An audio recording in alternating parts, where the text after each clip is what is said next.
Selamat hari Minggu, puji nama Tuhan, kembali saya bisa menjumpai saudara di hari Minggu ini, dan saya selalu mengucap syukur masih bisa berjumpa dengan Anda kembali, masih bisa siaran kembali, masih bisa menyampaikan kabar baik kembali, dan segala sesuatunya semuanya karena anugerah dan semuanya karena kebaikan dan kemurahan Tuhan. Dan sebelum kita masuk di dalam kebenaran firman Tuhan, tentunya kita sudah diberkati di dalam pujian dan penyembahan. Saya percaya lawatan Tuhan, hadirat Tuhan terjadi bagi setiap kita. Nah, untuk itu, saat ini kita akan bersatu di dalam doa terlebih dahulu untuk kita masuk di dalam sakramen tubuh dan darah Tuhan Yesus. Mari kita bersatu di dalam doa. Bapa, di dalam nama Tuhan Yesus, kami bersyukur Tuhan buat kesempatan di hari Minggu ini. Kami percaya bukan perkara kebetulan, tapi segala sesuatunya Tuhan telah punya rencana yang terbaik bagi kehidupan kami. Maka aku berdoa dimanapun anak-anak Tuhan berada, mereka semuanya diberkati, mereka semua mengalami lawatan Tuhan, mereka semuanya mengalami kemurahan Tuhan. Sebentar kami akan bersatu dengan tubuh dan darah-Mu, maka aku berdoa, barang siapa makan tubuh-Mu dan minum darah-Mu, kami senantiasa dijaminkan tinggal di dalam Tuhan, Tuhan ada di dalam kami. Suatu hari, janji Tuhan akan datang menjemput kami kembali untuk kami diundang pesta perjamuan bersama dengan Engkau di dalam kerajaan-Mu. Maka juga Tuhan, setelah kami bersatu dengan tubuh dan darah-Mu, kami juga masuk di dalam kebenaran firman Tuhan. Maka Roh Kudus yang sederhanakan kata kalimat bahasa yang aku pakai, agar setiap anak-anak Tuhan menangkap dengan jelas, mengerti dengan benar apa yang Tuhan rencanakan, apa yang Tuhan kehendaki untuk kami kerjakan di dalam kehidupan kami. Maka tutup bungkus semua jemaat Tuhan dimanapun mereka berada yang mengikuti siaran ini, mereka dipagari dengan pasukan malaikat, darah Yesus bungkus mereka, sehingga setiap benih firman Tuhan itu jatuhnya di atas tanah yang subur, berakar, bertumbuh, dan mengalami buah yang lebat, tidak dicuri oleh si iblis, dan mereka semuanya mengerti dengan benar dan dapat mempraktekkannya di dalam kehidupan mereka, dan semua yang mengikuti ibadah ini, damai sejahtera, sukacita, dilawat Tuhan dengan luar biasa. Terpujilah nama Tuhan dalam nama Tuhan Yesus Kristus. Haleluya. Amin. Nah, saudara, saya akan bacakan firman Tuhan yang terambil di dalam Matius pada pasal 26, pada ayat yang ke-29, dikatakan begini, "Akan tetapi aku berkata kepadamu, mulai dari sekarang, aku tidak akan minum lagi hasil pokok anggur ini, sampai pada hari aku meminumnya, yaitu yang baru, bersama-sama dengan kamu dalam kerajaan Bapakku." Nah, dari teks ayat ini, saudara kasih Tuhan, jelas bahwa Tuhan ingin agar setiap kita itu masuk ke dalam pernikahan anak domba, di dalam perjamuan terakhir. Nah, Tuhan Yesus mengatakan bahwa dia mengambil roti dan mengambil anggur, dan itu dia jadikan dalam doanya menjadi inilah tubuhnya dan inilah darahnya, gitu saudara. Dan itu menjadi sebagai perjanjian yang baru. Dan itu memberikannya, dan setelah itu dia memberikannya kepada para muridnya. Dan dia berjanji bahwa sejak saat itu Tuhan Yesus tidak akan minum anggur lagi sampai kapan? Sampai pada hari di mana Yesus akan meminumnya bersama-sama dengan kita. Nah, artinya ketika Anda dan saya makan tubuh dan minum darah Tuhan Yesus, pahami bahwa nanti kerinduan Tuhan adalah bahwa Tuhan ingin membawa Anda dan saya untuk diundang bersama-sama dengan Tuhan di dalam pesta perjamuan anak domba. Oleh sebab itu, Anda dan saya, setiap kali kita makan tubuh dan minum darah Yesus, artinya ingat dan tanamkan ini di dalam diri kita, bahwa kita adalah orang-orang yang diundang. Ingat ya, yang bisa masuk dalam pesta perjamuan, yaitu pernikahan anak domba, adalah orang-orang yang sudah diundang. Siapa orang-orang yang diundang? Anda dan saya yang percaya pada Yesus. Bagaimana kita percaya pada Yesus? Pada waktu kita mengimani bahwa inilah roti ini menjadi tubuh, anggur ini menjadi darah. Maka kita adalah orang-orang yang diundang. Tuhan rindu untuk datang kembali. Untuk apa? Untuk menjemput Anda dan saya.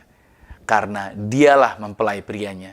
Kita gerejanya sebagai mempelai wanitanya. Untuk nanti dibawa bersama-sama dengan dia. Suatu kabar baik yang luar biasa. Berarti setiap kali saya dan saudara makan tubuh Kristus, minum darah Yesus, berarti kita diingatkan kembali, saya diundang. Saya adalah orang yang sudah diundang oleh Tuhan. So, kapanpun kita selesai dalam kehidupan ini, kapanpun kita berhenti dalam kehidupan ini, istilahnya kita meninggal dunia, percayalah bahwa janji Tuhan, kita semua akan diundang untuk pesta anak domba Allah di dalam kerajaannya. Ini kabar baik buat setiap kita. So, jangan gelisah, jangan takut. Tetap percaya akan anugerah yang Tuhan sediakan buat setiap kita. Nah, mari kita angkat rotinya di atas kepala. Sama-sama dengan saya kita berdoa. Mari sama-sama katakan, dalam nama Tuhan Yesus, inilah roti yang turun dari surga, inilah tubuh Tuhan Yesus Kristus. Tubuh yang tergantung di atas kayu salib yang memberikan kami bersama dengan keluarga, kehidupan yang kekal di dalam kerajaan sorga. Yang kedua, untuk menyempurnakan agar tubuhku selalu sehat sempurna. Sempurna jiwa rohku dibangkitkan pada akhir zaman. Tubuh Tuhan Yesus Kristus yang telah tertombak, tertikam, tergantung di atas kayu salib. Agar kami mulai hari ini tidak terkapar di meja operasi, tidak terkapar di rumah sakit. Kami menang atas segala virus, menang atas segala penyakit. Kami tidak akan terkapar di dalam penderitaan. Hidup kami penuh dengan kemenangan dalam kemuliaan. Dalam nama Tuhan Yesus. Inilah roti yang turun dari surga. Inilah tubuh Tuhan Yesus Kristus. Mari kita makan tubuh Tuhan Yesus.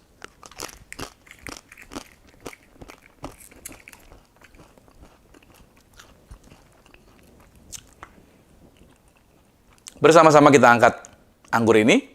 Mari sama-sama katakan dalam nama Tuhan Yesus, inilah darah Yesus Kristus, darah yang tercurah, darah yang tertumpah di atas kayu salib sebagai perjanjian yang baru dan yang kekal. Maka mulai hari ini bersama keluarga kami saling mengasihi, saling mengampuni. Kasih mula-mula senantiasa ada di dalam keluarga kami. Maka oleh darah domba Allah, kami dijaminkan, yaitu termeterai sebagai warga sorga, punya rumah di bumi. Suatu hari sesuai janji Tuhan, kami diundang untuk pesta perjamuan anak domba Allah di dalam kerajaan Tuhan. Maka dimanapun kami berada melangkah dijagai pasukan malaikat, tidak akan celaka, tidak ada bahaya. Segala rancangan orang jahat, kuasa gelap, tuyul, dukun-dukun, roh jahat, dilumpuhkan, dihancurkan. Dan kami punya iman bahwa apa saja kami pegang kerjakan diberkati berhasil. 2021, tahun penuh kelimpahan, tahun rahmat Tuhan dicurahkan.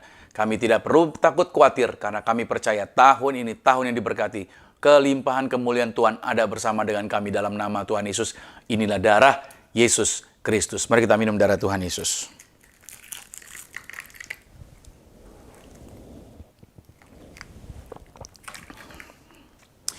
Bapak Ibu Saudara, juga kita bersama-sama mengangkat minyak urapan ini. Tuhan yang memberi perintah untuk kita menggunakan sakramen minyak. Setiap minggu, setiap kali ibadah, kita akan selalu mengadakan sakramen tubuh dan darah dan juga sakramen minyak urapan ini. Dan bagaimana Musa diperintahkan Tuhan untuk mengurapi kemah suci, untuk ditahirkan, dikuduskan. Di perjanjian lama dan di perjanjian baru, Tuhan memerintahkan para murid untuk mendoakan orang sakit, juga menggunakan sakramen minyak. Ini perintah Tuhan, Tuhan yang memerintahkan untuk kita mengerjakannya. Maka percaya, saya membuktikan berkali-kali bagaimana orang-orang sakit disembuhkan, bagaimana orang yang terikat kuasa gelap dilepaskan, orang-orang yang terbelenggu dibebaskan. Kuasa Tuhan dinyatakan melalui sakramen minyak. Bersama-sama dengan iman kita sama-sama katakan, dalam nama Tuhan Yesus inilah minyak urapan, setiap tetesnya punya kuasa mengusir setan, setiap olesnya punya kuasa menyembuhkan penyakit. Silakan mulai hari ini pasukan malaikat surgawi hadir, jagai kami, proteksi kami, pagari kami. Maka oleh minyak urapan ini, kami menang atas setan-setan, kami menginjak ular dan kalajengking, kami penuh kuasa, penuh kemuliaan dalam nama Tuhan Yesus. Inilah minyak urapan. Saudara boleh urapi kepala saudara, ya. Lalu saudara juga boleh berdoa buat orang-orang yang bersama dengan saudara, keluarga saudara, sanak famili saudara, bahkan tempat tinggal Anda, kantor Anda, bisnis Anda, karir Anda. Anda boleh melepaskan kata-kata berkat dan tuangkan minyak ini. Percayalah bahwa di mana minyak dicurahkan, lawatan Tuhan dinyatakan atas tempat tersebut. Haleluya. Nah, saudara yang kasih Tuhan, kita masuk sekarang di minggu terakhir di bulan Februari ini. Dan saya mengucapkan selamat datang bagi saudara yang baru pertama kali baru pertama kali bergabung bersama dengan siaran kami ini. Well, kami menyambut saudara dan kami senang bisa menjumpai saudara. Dan bagi Bapak Ibu Saudara yang sudah bersama-sama dengan kami sepanjang pelayanan kita online, tentunya saya juga menyatakan memberkati bahwa Anda adalah orang yang luar biasa. Anda adalah orang yang hebat yang diberkati Tuhan. Nah, saudara yang kasih Tuhan, tentunya sampai saat ini, gereja tentunya telah mengalami perkembangan yang sungguh luar biasa. Oke.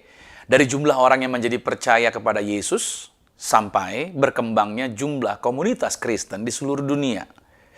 Nah, termasuk di Indonesia tentunya, walaupun memang pada kenyataannya tidak mudah menjadi orang percaya, menjadi orang percaya pada Yesus, maksud saya, karena ada banyak tantangan yang harus dihadapi, yaitu misalkan desakan dari orang-orang yang belum percaya. Nah, bukan hanya itu, serangan dari dalam kekristenan itu sendiri juga tidak sedikit sebenarnya. Tetapi namun demikian, sejarah telah membuktikan bahwa tekanan dan tantangan serta segala hambatan-hambatan tersebut ternyata tidaklah membuat kekristenan menjadi surut, malahan kekristenan semakin membuat, artinya semakin membuat anak-anak Tuhan bergantung kepada Tuhan Yesus Kristus. Istilahnya kalau saya baca, berapa banyak pun istilah yang sering saya baca menyebutkan bahwa semakin gereja dihambat, justru semakin merambat. Nah, tekanan malahan membuat orang percaya menjadi waspada untuk berjaga-jaga dalam kerohanian mereka. Fokus mereka menjadi lebih terarah untuk memuliakan Tuhan dan menjadi berkat bagi banyak jiwa. Nah, hati mereka menjadi lebih berbelas kasih seperti hatinya Yesus. Mau terus mengasihi sesama, dan yang ditinggikan hanya satu pribadi, tidak ada pribadi yang lain yang mau ditinggikan. Dalam tekanan yang mereka hadapi juga, orang-orang percaya saling bekerja sama. Tidak pernah mengadakan persaingan atau membiarkan dikuasai keiri hatian. Nah, setiap orang percaya menjadi begitu aktif, menjadi teladan yang baik dalam kehidupan kerohanian mereka. Itu yang mereka lakukan. Bahkan amanat agung Tuhan Yesus itu menjadi target utama anak-anak Tuhan sejak permulaan gereja ada di dunia ini.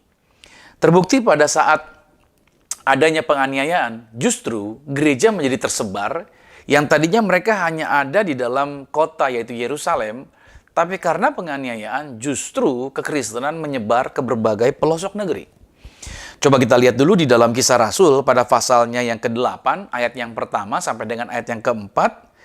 Nanti dilanjutkan pada Kisah Rasul pada pasal 11-nya. Kita lihat dulu pada pasal 8 ayat 1 sampai 4. Pada waktu itu mulailah penganiayaan yang hebat terhadap jemaat di Yerusalem. Mereka semua kecuali rasul-rasul tersebar ke seluruh daerah Yudea dan Samaria. Orang-orang saleh menguburkan mayat Stefanus serta meratapinya dengan sangat. Tetapi Saulus berusaha membinasakan jemaat itu, dan ia memasuki rumah demi rumah dan menyeret laki-laki dan perempuan keluar dan menyerahkan mereka untuk dimasukkan ke dalam penjara. Ayat yang keempat, mereka yang tersebar itu menjelajah seluruh negeri itu sambil memberitakan Injil. Perhatikan efeknya, Injil jadi menyebar ke tempat-tempat lain. Kisah Rasul 11 ayat 19, sementara itu banyak saudara-saudara telah tersebar karena penganiayaan yang timbul sesudah Stefanus dihukum mati. Mereka tersebar sampai ke Fenisia, Siprus, dan Antioquia. Namun mereka memberitakan Injil kepada orang Yahudi saja, ayat 20-nya.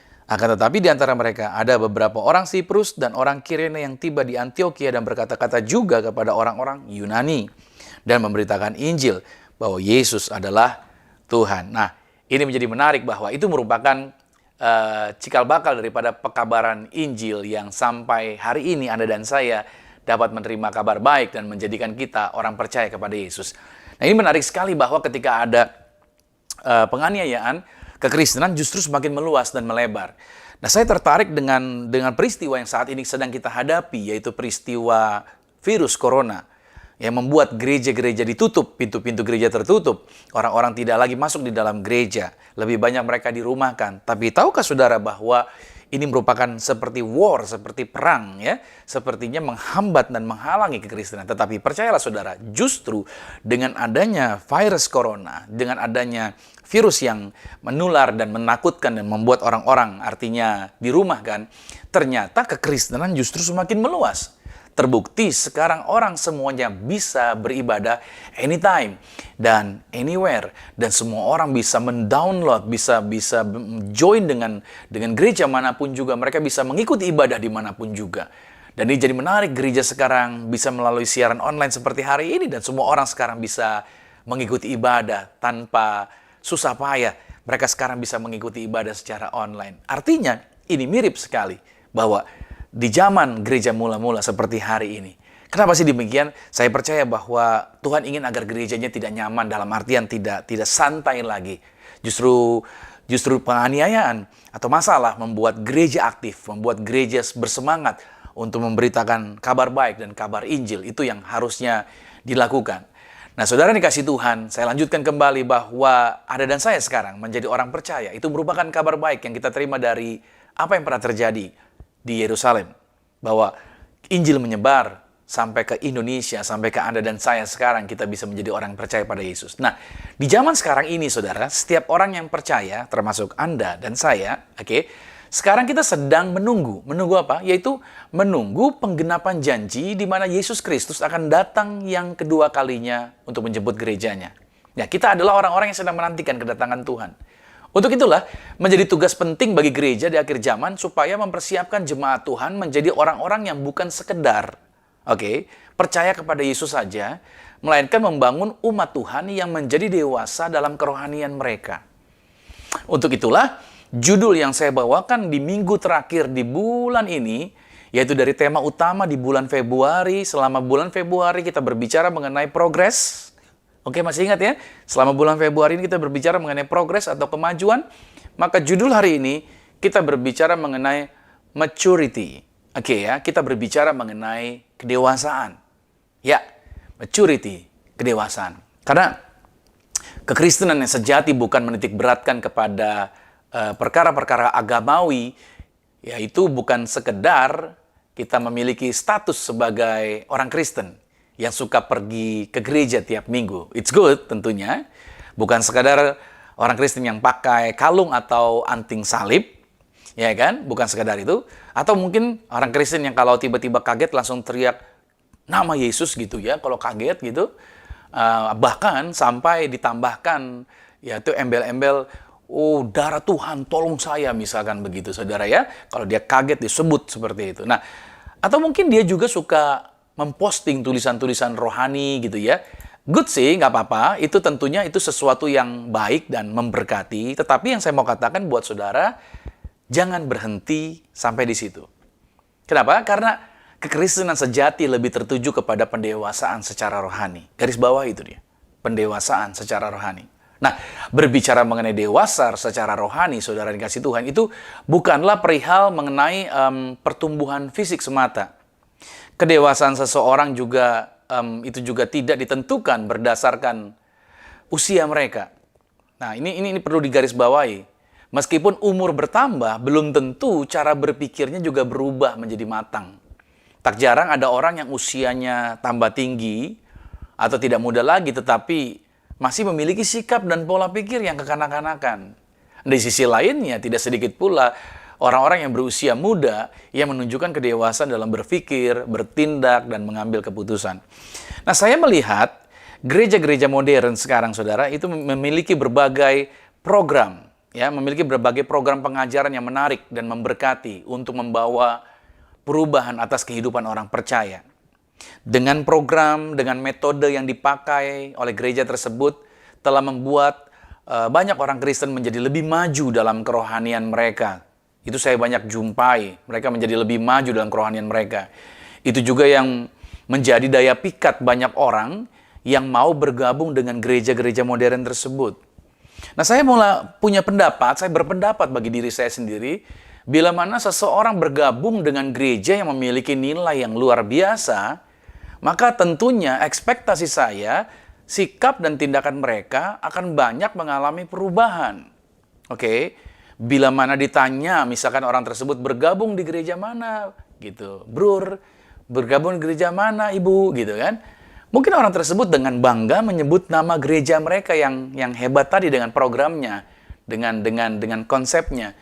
Dan ketika orang-orang tahu nama gereja yang disebutkan tadi, tentunya sama seperti saya, mereka akan memiliki ekspektasi bahwa, kerohanian orang ini dapat terukur dengan baik nih. Berarti orang ini rohaninya hebat nih, gitu ya.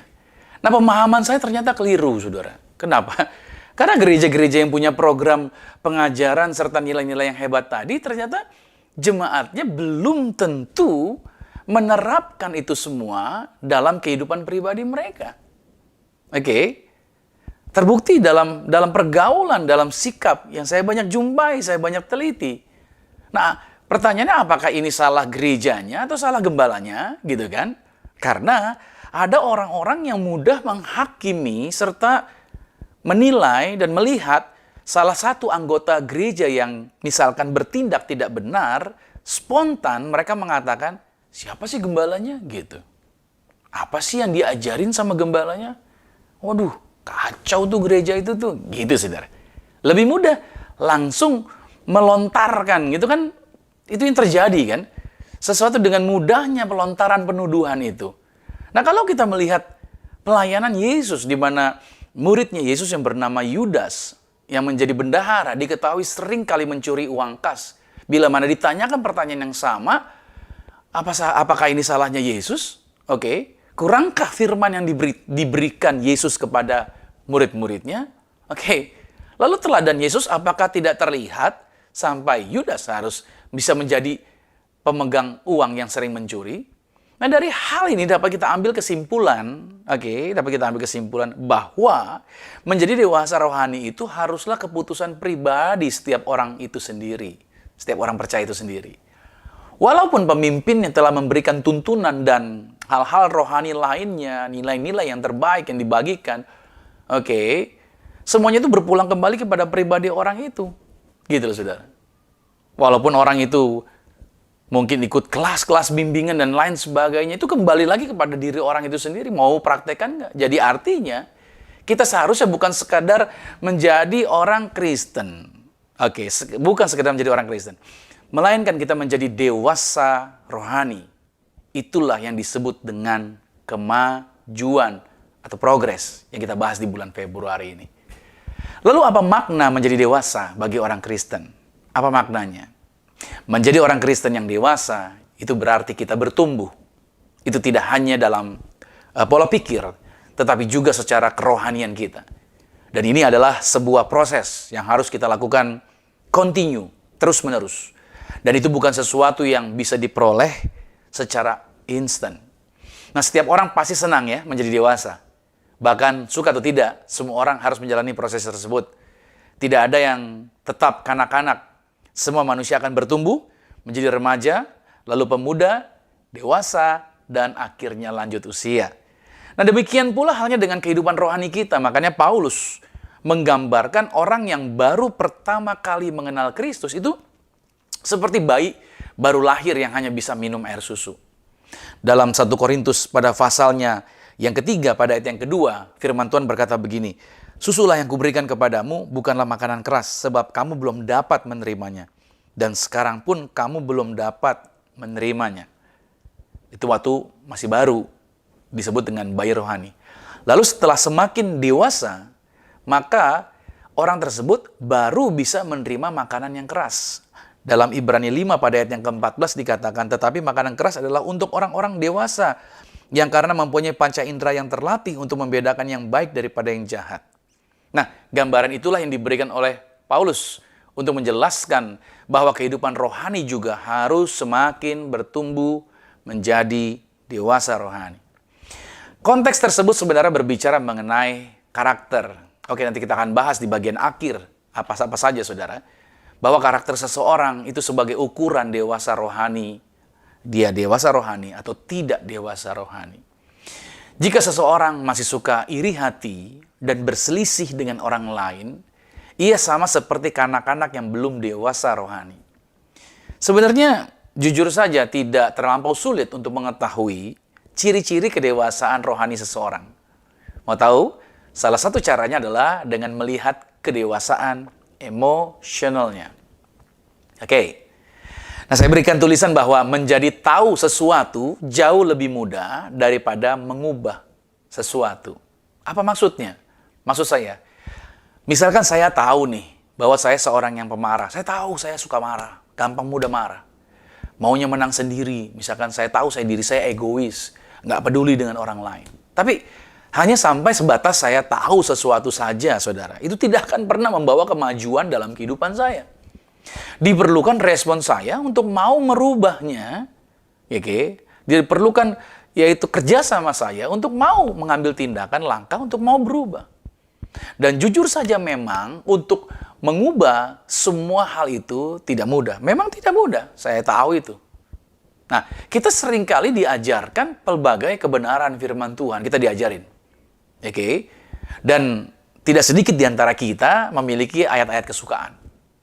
Menjadi banyak tahu tentang hal-hal yang baik, ya kan? Kita jadi, saya sudah belajar itu, saya sudah ikut kelasnya, saya sudah belajar banyak saya, itu ya, saya tahu itu kelas itu, saya sudah ikut itu, gitu kan?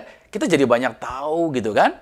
Tentang hal-hal yang baik dan hal yang benar, tentang kasih, tentang perhatian, tentang bagaimana bersikap sabar, bagaimana mengampuni, bagaimana bersikap tenang, dan lain sebagainya.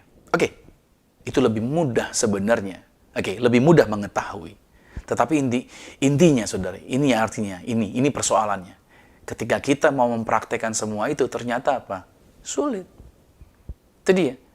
Orang yang dewasa secara emosional, itu mampu mengakui dan menerima dengan sukacita kelebihan dan kekurangan dirinya. Itu orang yang dewasa. Dan juga dia bisa menerima kelebihan dan kekurangan orang-orang lain yang ada di sekitar dia.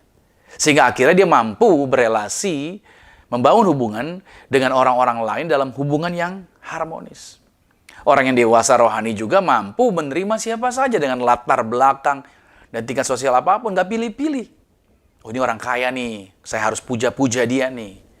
Oh, ini orang nggak ada duitnya nih, udahlah, ya kan? Ini nggak usah dideketin nih, alergi, gatel-gatel saya kalau deket orang yang nggak punya duit gitu. Harusnya orang yang dewasa nggak begini. Baik dia bisa menerima baik orang itu pandai kah, atau orang itu mungkin kurang pandai.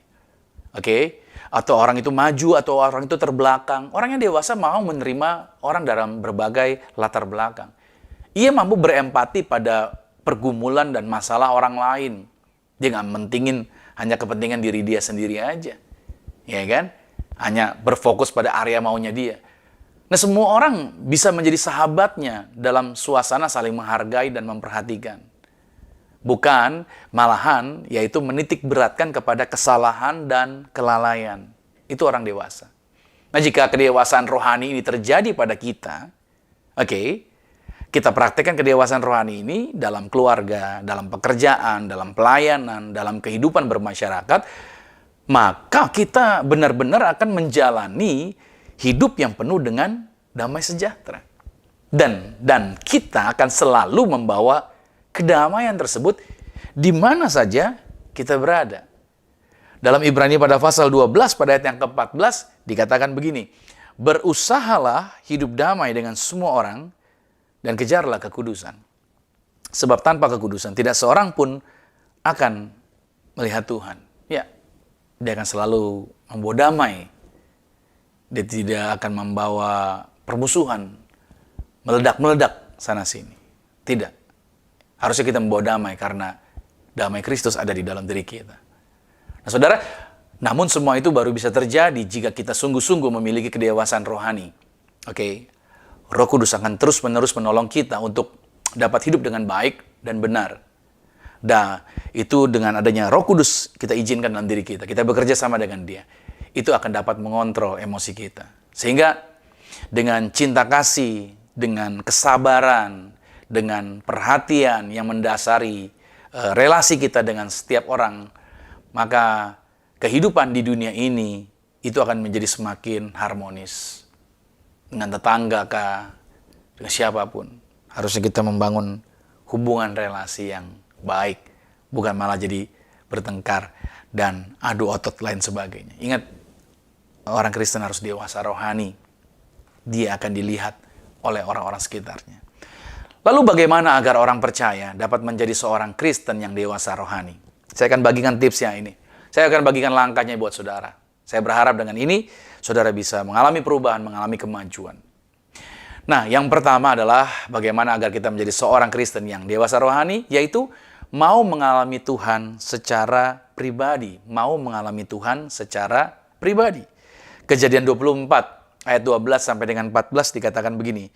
Lalu berkatalah ia, Tuhan Allahku Abraham, buatlah kiranya tercapai tujuanku pada hari ini.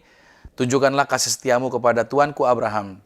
Di sini aku berdiri di dekat mata air dan anak-anak perempuan penduduk kota ini datang keluar untuk menimba air. Kiranya terjadilah begini anak gadis kepada siapa aku berkata, tolong miringkan buyungmu itu supaya aku minum. Dan yang menjawab, minumlah. Dan unta-untamu juga akan kuberi minum. Dialah kiranya yang kau tentukan bagi hambamu Ishak. Maka dengan begitu akan ku ketahui bahwa engkau telah menunjukkan kasih setiamu kepada Tuanku itu. Ini cerita tentang Eliezer, hambanya Abraham, mendapat tugas untuk mencarikan calon istri bagi Ishak. Ketika dia memulai tugasnya, dia memulainya dengan sebuah doa. Dia minta pertolongan dan tanda khusus dari Tuhan.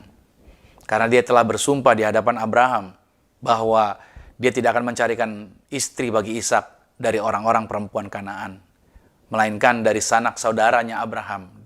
Jadi dia harus mengambil dari sanak saudaranya Abraham. Cuman dia sendiri nggak tahu yang mana yang harus diambil.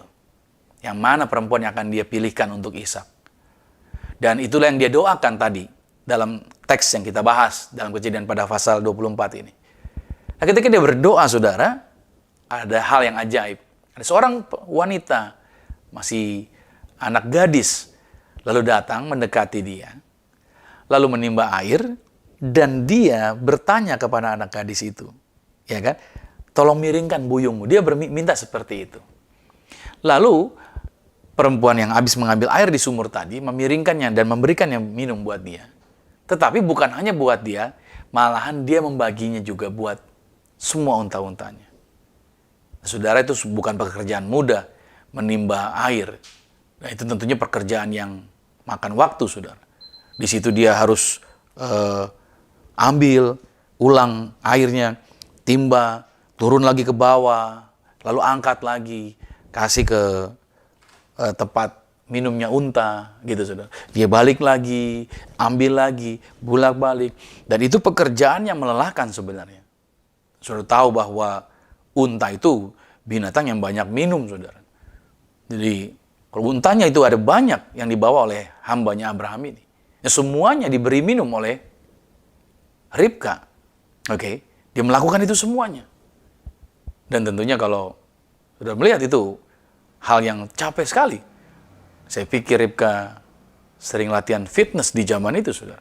Sama saja dia sedang latihan fitness, ngangkat air, turun, naik, ya kan? Terus balik lagi, seperti itu terus-menerus. Dan Eliezer memiliki pengalaman pribadi dengan Tuhan. Doanya terjawab. Nah, pada saat dia doanya terjawab, dia bereaksi menyembah Tuhan.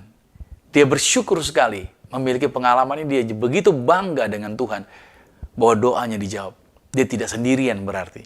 Dalam Kejadian pada pasal 24, pada ayat yang ke-26 dikatakan, lalu berlututlah Eliezer atau orang itu dan sujud menyembah Tuhan. Serta berkata, terpujilah Tuhan Allah Tuanku Abraham yang tidak menarik kembali kasihnya dan setianya dari Tuanku itu. Dan Tuhan telah menuntun aku di jalan ke rumah saudara-saudara Tuanku ini.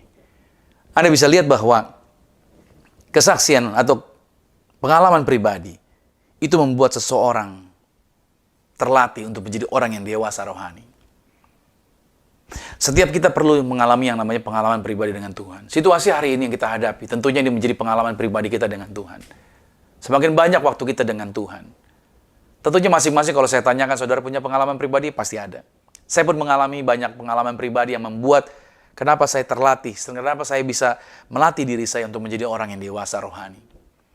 Misalkan saudara, saya memiliki pengalaman, saya berdoa sama Tuhan pada waktu istri saya akan melahirkan anak pertama, di mana istri saya bukan seorang yang rajin senam hamil pada waktu kehamilan dia.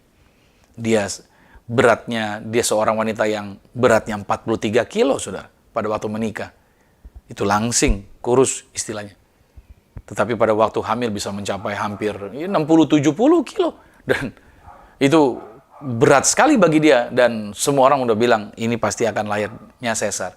Tapi saya berdoa sama Tuhan, Tuhan berikan tanda, berikan petunjuk. Saya minta Tuhan bahwa istri saya akan lahiran normal tanpa ada di sesar. Saya bilang saya bisa lahiran normal istri saya. Dia beri kekuatan Tuhan dalam nama Yesus. Saya berdoa seperti itu. Kenapa saya minta seperti itu? Karena bagi saya uang saya pas-pasan, saudara, untuk rumah sakit.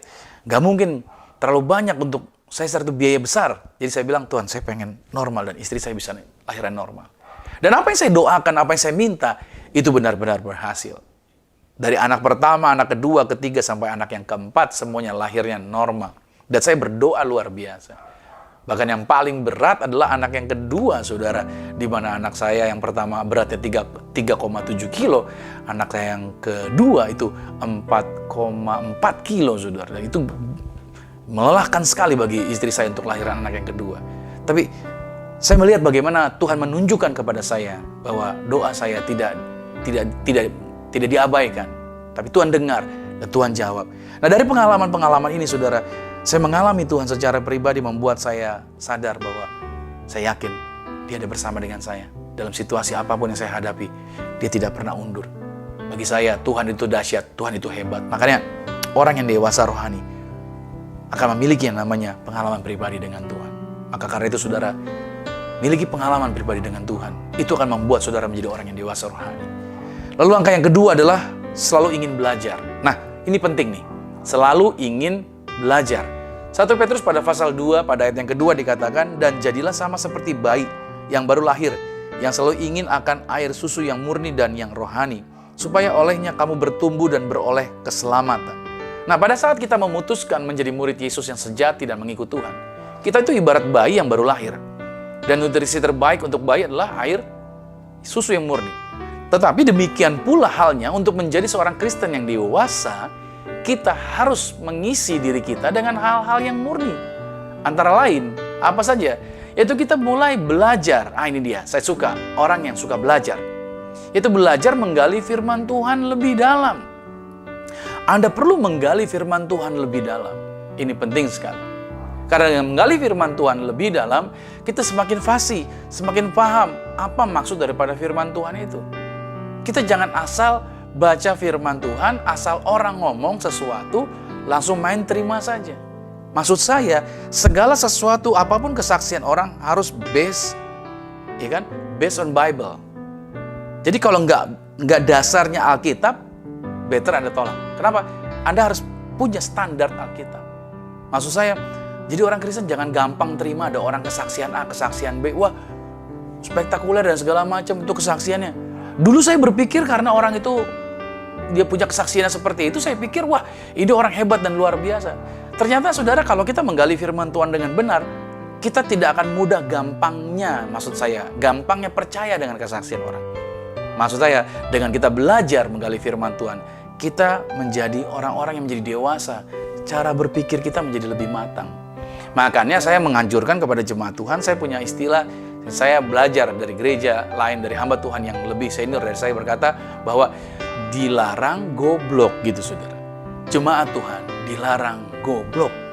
Jangan jadi bodoh. Jangan mau dibodoh-bodohin. Digoblok-goblokin sama pendeta. Jangan dibodoh-bodohin sama kesaksian-kesaksian orang. Anda harus menggali firman Tuhan. Anda yang kedua belum belajar berdoa. Jangan nggak bisa berdoa. Orang Kristen harusnya orang itu belajar untuk berdoa. Bagaimana caranya berdoa? Anda perlu belajar untuk berdoa. Anda pasti bisa. Anda juga perlu belajar untuk membagikan iman dan meyakinkan orang lain akan firman Tuhan. Anda bisa meyakinkan orang lain akan firman Tuhan yang Anda percaya. Lalu juga Anda mulai belajar untuk membimbing orang ke jalan Tuhan dan memimpin mereka di dalam Tuhan. Kita harus, sebagaimana kita dibimbing, kita juga harus belajar membimbing orang lain untuk masuk dalam kebenaran. Kita juga belajar untuk takut akan Tuhan, untuk berpegang pada hanya perintah-perintah Tuhan. Kita belajar untuk bergantung pada Tuhan. Belajar juga untuk percaya kepada Tuhan dalam segala sesuatunya.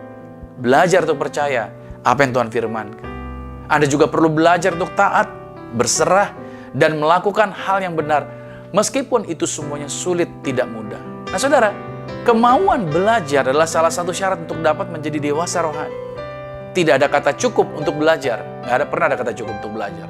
Belajar menjadikan kita manusia yang lebih baik setiap hari. Jadi, belajarlah tanpa berhenti. Seumur hidup kita, belajar terus. Agar apa? Agar Anda semakin dilengkapi dan didewasakan di dalam Tuhan. Saudara harus menjadi orang-orang yang kritis. Dewasa rohani adalah cara berpikir Anda menjadi benar, jadi semakin baik dan semakin baik. Yang ketiga, agar kita menjadi orang yang dewasa rohani, apa yang harus dilakukan sebagai orang percaya? Mau bertumbuh ke arah Kristus. Mau bertumbuh ke arah Kristus. Efesus pada pasal 4 ayat 15 dikatakan, tetapi dengan teguh berpegang pada kebenaran di dalam kasih, kita bertumbuh di dalam segala hal ke arah Dia, Kristus yang adalah kepala. Nah, untuk menjadi Kristen yang dewasa, Anda harus bertumbuh semakin mirip dengan Kristus, sesuai dengan kebenaran yang telah diterima. Bertumbuhlah senantiasa. Bukan hanya untuk dilihat orang. Pertumbuhanmu bukan untuk hanya sekedar untuk dilihat orang. Pertumbuhanmu bukan sekedar untuk diperhitungkan oleh orang. Oke? Atau pertumbuhanmu agar dapat dipercaya maju ke mimbar. Atau dapat dipercaya untuk jadi pemimpin gitu. Bukan sekedar itu, saudara. Bukan itu. Bertumbuhlah karena kasihmu kepada Tuhan. Oke? Oleh karena kerinduanmu untuk semakin serupa dengan Yesus Kristus. Itu yang harusnya menjadi pegangan yang utama kita. Dan itu tentunya dapat dirasakan oleh orang-orang yang ada di sekitar kita. Dapat merasakan pertumbuhan tersebut. Nah, untuk itu, tumbuhkanlah, ini dia, untuk bertumbuh ke arah Kristus, makanya pertumbuhan ke arah Kristus, maka tumbuhkan ini dia, yaitu 5 karakter. Di awal tadi saya katakan tentang karakter. Nah, 5 karakter ini agar hidup rohani Anda semakin didewasakan. Yang pertama, bertumbuh dalam karakter. Dari yang tadi selalu ingin menyenangkan orang lain, Anda akan lebih fokus untuk menyenangkan hatinya Tuhan. Anda akan lebih tekun dan pantang menyerah terhadap masalah dalam tantangan kehidupan Anda. Itu bertumbuh dalam karakter. Yang kedua, bertumbuh dalam kebiasaan yang baik. Misalnya, Anda tidak melewatkan ibadah hari Minggu. Sesibuk apapun, ingat, utamakan ibadah dulu hari Minggu. Walaupun online, Anda utamakan ibadah hari Minggu. Persekutuan di tengah minggu misalkan, ada komsel di tengah minggu, ada bimbingan-bimbingan secara pribadi. Oke. Nah, saudara berkumpul dengan teman-teman seiman walaupun secara online. Ayo, kita harus memiliki kebiasaan ini yang kita bangun. Lalu yang ketiga, kita bertumbuh juga di dalam kasih, yaitu mulai mengasihi dengan tulus. Jangan ada embel-embel di belakangnya. Tidak mengharapkan balasan, tidak pilih kasih, tanpa syarat, belajar seperti itu, rela berkorban, mudah mengampuni, bukannya mengincar orang untuk membalas, nanti tunggu waktunya saya akan balas lagi. Tidak seperti itu. Lalu bertumbuh yang keempat adalah bertumbuh dalam cara berpikir. Anda tidak lagi memakai kamus dunia, tetapi fokus Anda pada perkara-perkaranya Tuhan. Oke? Tidak sibuk memikirkan hal-hal yang terlalu tinggi dan mempersoalkan hal-hal yang sepele, tetapi berpikir sederhana dengan cara pikir yang benar dan sesuai dengan firman Tuhan. Lalu bertumbuh yang kelima adalah bertumbuh menjadi ciptaan yang baru. Maksudnya, Anda harus meninggalkan manusia lama. Ya, tinggalkan manusia lama sehingga saudara menjadi pribadi yang lebih baik dan tidak lagi diperbudak oleh dosa. Bergerak, tinggalkan area yang lama. Saya pernah khotbahkan ini, saya tidak panjang lebar di area ini. Tinggalkan. Anda harus ganti program-program yang lama tadi. Saudara kasih Tuhan, dengan kedewasaan rohani, Anda bukan hanya semakin kuat dan setia, melainkan juga dapat membantu orang lain mengenal Tuhan dan dapat bertumbuh di dalamnya. Saya percaya bahwa hari Minggu ini hari yang diberkati buat saudara. Di minggu yang terakhir ini, saya berharap Anda menjadi orang-orang yang dewasa rohani. Kemajuan ini yang terjadi. Bagian yang terakhir, di minggu yang terakhir, itu saudara mengalami kedewasaan rohani. Saudara, biarlah hidup Anda jadi berkat buat setiap orang sekitar Anda. Perubahan yang terjadi akan membuat orang lain bisa melihat kemuliaan Tuhan di dalam kehidupan Anda. Saya berdoa hari Minggu ini, hari ini diberkati, bersama keluarga saudara, mengalami kuasa, mengalami kemurahan, mengalami kemuliaan Tuhan. Haleluya. Amin. Puji Tuhan. Nah, dalam kesempatan ini juga saya mau mengucapkan turut berbelasungkawa yang sedalam-dalamnya, yaitu atas berpulangnya seorang hamba Tuhan yang saya kenal sebagai kakak rohani saya, yaitu pendeta muda Ellen Tasik, yang biasa kami sapa yaitu Kak Ellen. Beliau telah berpulang pada hari Sabtu pada tanggal 27 Februari tahun 2021. Nah, beliau ini adalah mantan guru saya pada saat saya sekolah di SMP Bethel, Tanjung Priok. Dan saya berdoa kiranya suami yang ditinggalkan, yaitu Bapak Pendeta Dr. Japarlin Marbun, yaitu diberikan kekuatan dan penghiburan bersama dengan ketiga orang anaknya. Di mana Pak Japarlin saya biasa panggil beliau ada juga guru agama saya di SMP Bethel tersebut juga, saudara. Saya juga berdoa yaitu bagi Opa Yori Tasik bersama dengan Oma Febe Tasik, yaitu orang tua dari Kak Ellen, diberikan kekuatan dan penghiburan dari Tuhan Yesus Kristus dalam menghadapi situasi kedukaan ini. Kiranya keluarga diberikan kekuatan dan dalam acara penghiburan, juga dalam acara penguburan nantinya, di mana jenazah saat ini disemayamkan di Gereja Bethel Tanjung Priok. Dan hari Senin rencananya akan dikebumikan dari berita yang saya terima. Saya berdoa biarlah damai sejahtera kekuatan Tuhan berlimpah bagi keluarga yang ditinggalkan. Haleluya, puji nama Tuhan. Mari kita satu dalam doa. Terima kasih Tuhan Yesus buat kasih-Mu, buat anugerah-Mu. Kami percaya di hari Minggu ini kami diberkati senantiasa. Kami percaya kasih karunia Tuhan berlimpah atas setiap kami. Maka kami telah belajar tentang kedewasaan. Biarlah dalam kedewasaan ini kami mau mempraktekannya. Kami bukan sekedar tahu bahwa kami sudah pernah belajar sesuatu, kami pernah diberitakan informasi firman Tuhan tertentu. Kami sudah belajar nilai-nilai dan segala sesuatunya. Tetapi yang terpenting adalah bukan sekedar tahu, tapi kami mempraktekkan dalam kehidupan kami. Karena itu bimbing setiap anak Tuhan menjadi orang-orang yang dewasa rohani. Mereka memiliki pengalaman pribadi dengan Kau Tuhan.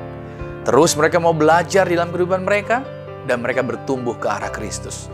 Aku berdoa setiap anak Tuhan, mereka terbangun dengan baik dalam kehidupan mereka, menjadi orang-orang yang cakap dalam mempraktikkan firman Tuhan. Berkati bangsa ini Indonesia, dari Papua sampai Aceh, Indonesia dalam kemuliaan, Indonesia dan berkat Tuhan.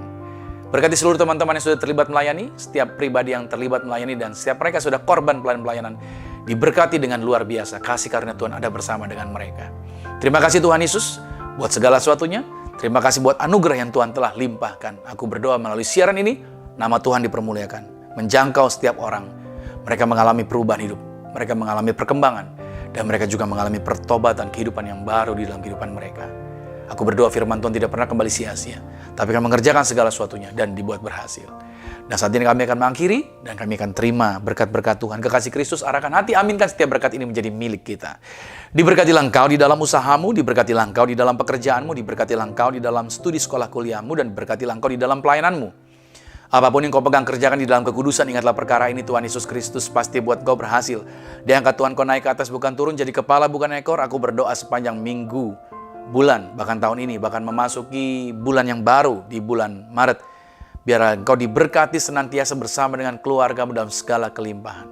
Maka terimalah berkat anugerah dari Bapa di surga, cinta kasih di dalam Yesus Kristus, kekuatan kasih karunia anugerah di dalam kuasa-Nya, menyertai mengurapi setiap kita mulai saat ini sampai Tuhan datang menjemput Anda dan saya, keluargamu dan keluargaku. Kita semua sama-sama menjadi warga kerajaan sorga yang percaya sama-sama dengan saya katakan, amin. Selamat hari Minggu dan sampai jumpa minggu depan, dan Tuhan Yesus Kristus berkati kita semua. Amin.